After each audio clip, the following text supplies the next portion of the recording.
మీ ఎలాంటి వ్యాపార ప్రకటనలకైనా వెంటనే మా ఛానల్ సంప్రదించండి. ప్రస్తుతం మనతో పాటు ప్రముఖ ఆధ్యాత్మికవేత్త ఆస్ట్రాలజర్ బ్రహ్మశ్రీ సుభాష్ శర్మ గారు మనతో ఉన్నారు. గురువు గారితో మాట్లాడేద్దాం.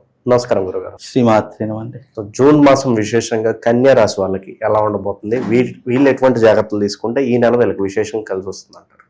శ్రీమాత్రే నమః. శ్రీ గురుభ్యో నమః. వీక్షిస్తున్న ప్రేక్షకులందరికీ శ్రీమాత్రే నమః. ఇక్కడ కన్యారాశి వారికి ఈ మాసంలో కనుక చూసుకున్నట్టయితే మంచి ఆశించినటువంటి ఫలితాలు ఉన్నాయి.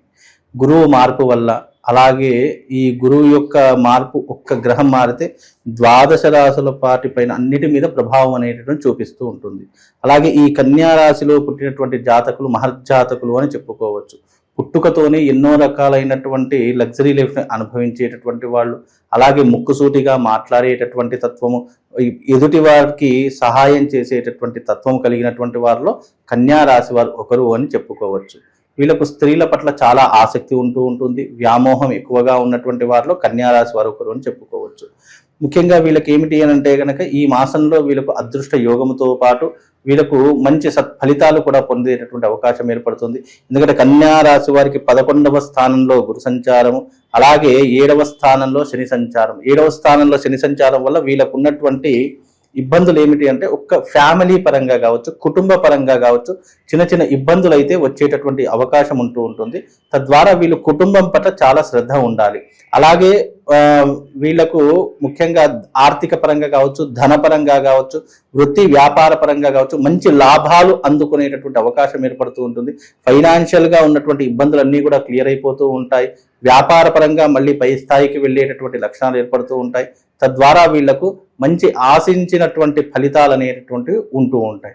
జీవితం పట్ల ఏకాగ్రత, శ్రద్ధ అనుభవించడము, అందులోనూ వీళ్లకు మంచి సత్ప్రవర్తన కలగడము, ఈ మాసంలో వీళ్లకు లగ్జరీ లైఫ్ని అనుభవించేటటువంటి యోగం రావడము, విలువైనటువంటి వస్తువులు, అలాగే విలువైనటువంటి ఆభరణాలు తీసుకునేటటువంటి అవకాశాలు కూడా వీళ్ళ జాతకంలో ఈ మాసంలో ఏర్పడుతూ ఉంటాయి. కొత్త వ్యాపారాలు ప్రారంభించడం, కొత్త పెట్టుబడులు పెట్టడం, ఇన్వెస్ట్మెంట్లు పెట్టడం, ఇలాంటివన్నీ కూడా చేసేటటువంటి పరిస్థితులు ఈ మాసంలో వీళ్ళకి ఏర్పడతాయండి. శత్రువుల పరిస్థితి గురుగారు, ఈ నరఘోష నరదిష్టి తాలూకు ఇంపాక్ట్ ఎంతవరకు ఉంటుంది? ముఖ్యంగా కన్యా రాశి వారికి శత్రుపీడ కావచ్చు, లేదు అంటే నరఘోష కావచ్చు, ఇవి విపరీతంగా ఉంటూ ఉంటాయి. తద్వారా వీళ్ళకి ఏమిటి అని అంటే గనక వీళ్ళు దీనివల్ల కాస్త ఇబ్బందులు పడేటటువంటి పరిస్థితులు కూడా ఏర్పడుతూ ఉంటాయి. కాబట్టి ఈ నరఘోష నరపీడ అనేటటువంటిది కొంతవరకు వీళ్ళు రక్షణ కవచాన్ని ఏర్పరచుకోవాలి. ముఖ్యంగా నారసింహస్వామి వారి యొక్క ఆలయానికి వెళ్ళడం కావచ్చు, లేదా దగ్గరలో ఉన్నటువంటి నృసింహస్వామి దేవాలయాన్ని దర్శించుకునేటటువంటి ప్రయత్నం కావచ్చు, ఇలాంటివి చేస్తే కనుక కొంతవరకు ఉపశమనం కలిగేటటువంటి అవకాశం ఏర్పడుతూ ఉంటుంది. తద్వారా వీళ్ళకు మానసికంగా కావచ్చు, శారీరకంగా కావచ్చు, నెగిటివ్ ఎనర్జీ దూరం అయిపోతూ ఉంటుంది. అందులో నెగిటివ్ ఎనర్జీ ఉన్నటువంటి వారు భగళాముఖి తంత్ర సాధన చేసుకోవడం వల్ల దాని ద్వారా నెగిటివ్ కోర్టు సమస్యలు కావచ్చు, పోలీస్ స్టేషన్ వ్యవహారాదులు కావచ్చు, న్యాయపరమైనటువంటి ఇబ్బందులు కావచ్చు, నరఘోష నరపీడ శత్రుపీడ ఇవన్నిటి నుంచి కూడా బయటపడడానికి భగళాముఖి యాగం అనేటటువంటి వీళ్ళ జీవితంలో చాలా ఉపయోగపడేటటువంటి యాగం. ఈ యొక్క యాగాన్ని గనక వీరు నిర్వహించుకుంటే తప్పకుండా శుభ ఫలితాలు, మంచి యోగాలు కలిగేటటువంటి అవకాశం ఏర్పడుతుందండి. అలాగే వీళ్ళు జీవితంలో స్థిరపడడానికి లేదా ప్రమోషన్ సాధించడానికి గవర్నమెంట్ రంగంలో ఉన్నటువంటి వారు కావచ్చు, ప్రైవేట్ రంగంలో ఉన్నటువంటి వారు కావచ్చు, వీళ్ళు అనుకున్నది సాధించడానికి రాజశ్యామలా తంత్రయాగం చాలా ఉపయోగం. ముఖ్యంగా ఈ యొక్క యాగ ఫలితం ఏమిటి అంటే గనక అధిక మాసంలో చేసేటటువంటి యాగం మనిషికి అధిక ఫలితాన్ని ఇస్తూ ఉంటుంది. మామూలు రోజుల్లో చేసేదానికి ఎంత చేస్తే అంతే ఫలితము, కానీ అధిక మాసంలో చేస్తే అధికస్య అధిక ఫలమని శాస్త్రము. కనుక రాజశ్యామల అమ్మవారి యొక్క యాగం ఎవరు చేసుకోవాలంటే విద్య, జ్ఞానము, మోక్షము, రాజకీయము, నాటక రంగము, చలనచిత్ర రంగంలో విజయం సాధించడానికి ఈ యొక్క రాజశ్యామల అమ్మవారి యొక్క యాగం చేసుకోవచ్చు.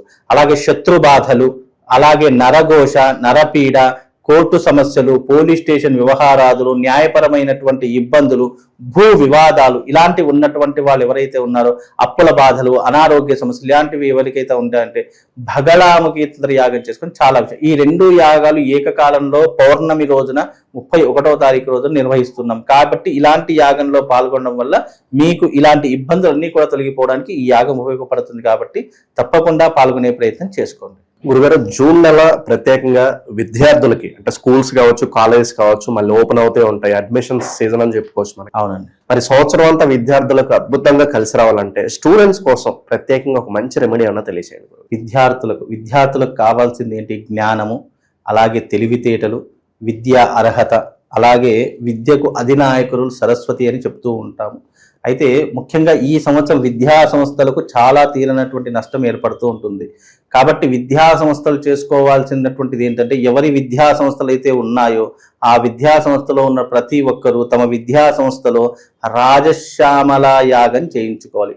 రాజశ్యామల యాగం అనేటటువంటిది ఎంత గొప్పనైనటువంటిది అంటే, ఆ తల్లిని ఆశ్రయించిన, ఆ తల్లిని నమ్మిన మనకిచ్చేటటువంటి జ్ఞానాలు ఏంటి అంటే గనక చదువు, జ్ఞాపక శక్తి, అలాగే మంచి అర్హత, అలాగే మంచి జ్ఞానాన్ని ఇచ్చేటటువంటి తల్లిగా విరాజిల్లుతుంది.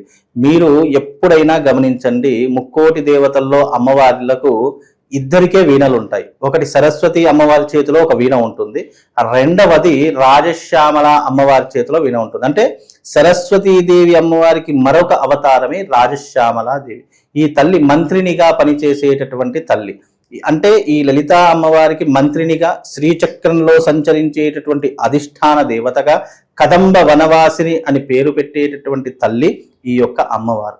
ఈ అమ్మవారిని ఎవరైతే ఆరాధిస్తారో, ఎవరైతే పూజిస్తారో వాళ్లకు విద్య గాని, వివేకం గాని, ఆలోచనలు గాని, తెలివితేటలు గాని, అలాగే మంచి జ్ఞాపక శక్తి, మేధాశక్తి కావాలి అని అంటే తప్పకుండా ఈ యాగం చేయించుకోవాలి. అలాగే విద్యా సంస్థలు అందరికీ కూడా జూన్ మాసంలో ఓపెన్ అవుతూ ఉంటాయి, అంటే తెరుచుకుంటూ ఉంటాయి. ఈ విద్యా సంస్థల ప్రతి ఒక్కరూ కూడా తప్పకుండా తమ విద్యా సంస్థలో సంవత్సరానికి ఒకసారైనా ఈ యాగం చేయించుకోవాలి. ఎందుకంటే ఆ విద్యాస్థానంలో చేసుకోవడం వల్ల సరస్వతీదేవి, రాజశ్యామల అమ్మవారు ఆ యొక్క ఆ స్థలంలో కొలువు తీరుతూ ఉంటుందట. ఎక్కడైతే ప్రతి ఒక్క ఏడాది ఈ యొక్క యాగం చేస్తారో విద్యా సంస్థలు ముఖ్యంగా, అక్కడ చదువుల తల్లి విరాజిల్లుతూ ఉంటుంది.